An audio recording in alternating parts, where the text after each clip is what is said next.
Écoutez, nous on est très intéressés à participer à cette journée qui s'inscrit dans une dynamique. On constate, nous, depuis 2015, depuis la COP21, une montée en puissance du sujet reporting climat dans les entreprises, non seulement celles qui sont assujetties au bilan carbone réglementaire, mais aussi aux TPE, aux PME. On sent aussi une montée en puissance du sujet finance-climat. C'est un sujet qui a été évoqué aussi en filigrane ce matin. Et on sent une attente très forte des investisseurs vis-à-vis des industriels d'avoir une transparence accrue sur leur empreinte carbone. Et donc, tout ce qui peut être fait, et vraiment on salue le travail de l'ADEME et on suit ça de très près, tout ce qui peut être fait pour affiner les méthodologies, affiner en fonction des particularités sectorielles les travaux sur l'alignement des stratégies d'entreprise vers des trajectoires de degrés nous intéresse très fortement.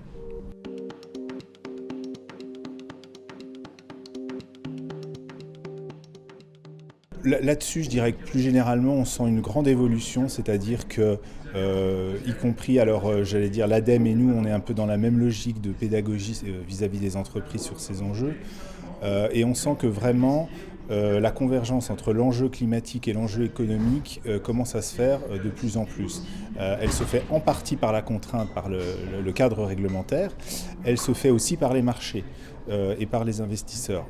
Et je dirais que eh bien, ça se traduit. On commence à le voir, j'ai commencé à le sentir dans les discussions ce matin, les discussions autour des politiques achats, les relations entre donneurs d'ordre et fournisseurs, les politiques RH, les politiques du management. Ça, c'est des choses qui ont été évoquées ce matin.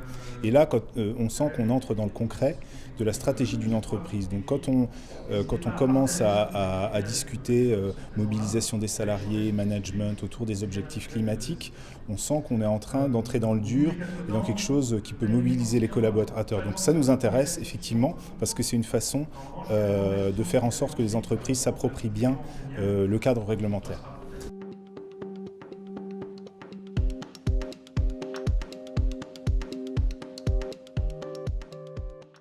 Alors nous, on regarde de près ces trajectoires à 2050, 2100. La France vient d'introduire la logique de neutralité carbone. Pour nous, l'enjeu, c'est de s'approprier cette neutralité carbone, de savoir ce qu'elle implique dans les logiques plus court terme. Mais il faut aussi, au-delà de ces logiques 2050-2100, faire un rétro-planning, j'allais dire, à un niveau multisectoriel pour dire qu'est-ce que dans 5 ans ça veut dire concrètement. Et puis pour chaque entreprise, comment, avant de parler 2050-2100, quand on discute avec les industriels ou les investisseurs, ils nous disent mais nous, déjà, mettons-nous d'accord sur des méthodologies, des plans d'action à 5-10 ans.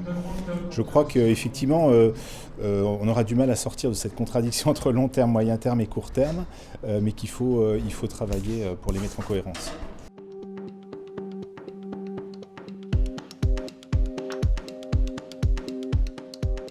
C'est forcément une méthode, j'allais dire, qui avance en marchant. D'ailleurs, je note qu'effectivement, les experts qui sont en charge du projet ACT améliorent leur outil au fur et à mesure qu'ils l'expérimentent concrètement sur le terrain et sur les secteurs. Donc ça, c'est très riche parce que ça permet aussi, nous, via le comité de pilotage auquel on est associé, d'avoir les retours d'expérience de la part des entreprises qui sont associées.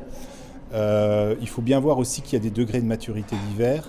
Et que donc là, y compris au sein des entreprises qui ont expérimenté l'outil ACT jusqu'à présent, certaines sont très avancées, d'autres moins.